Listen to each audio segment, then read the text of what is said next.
some ringers in here. We'll talk about them later. But these students met most consistently on Tuesdays and Thursdays during the last hour of every day.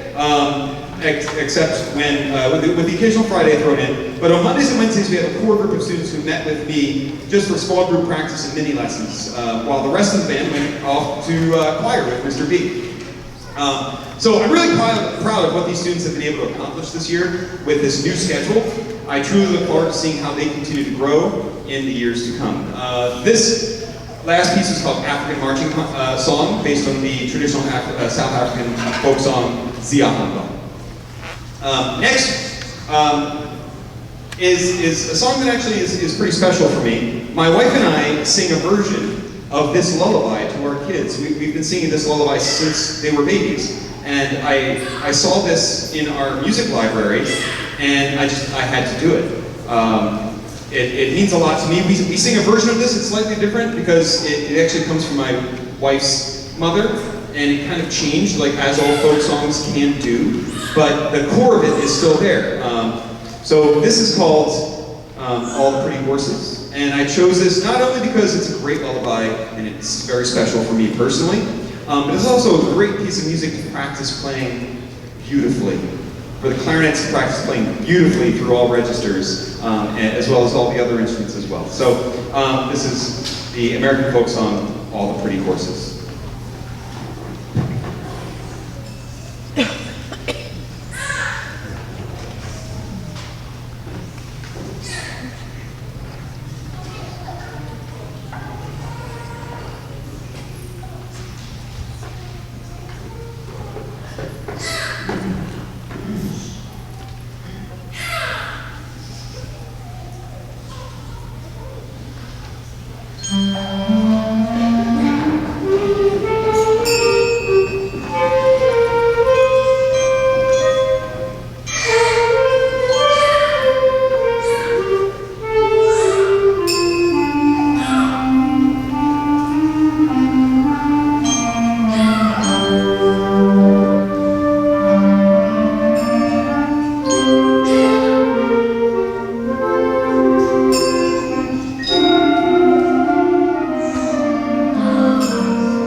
next piece, with just the middle schoolers, is called Awake the Iron, which is Desperta Ferro in Spanish. It was the battle cry of medieval Spanish soldiers called the Almogavars.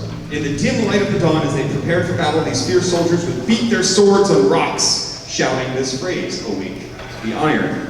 The sparks that flew from the rocks in the eerie light of dawn, together with the soldiers' call to arms, would give any enemy pause. So this is called Awake the Iron.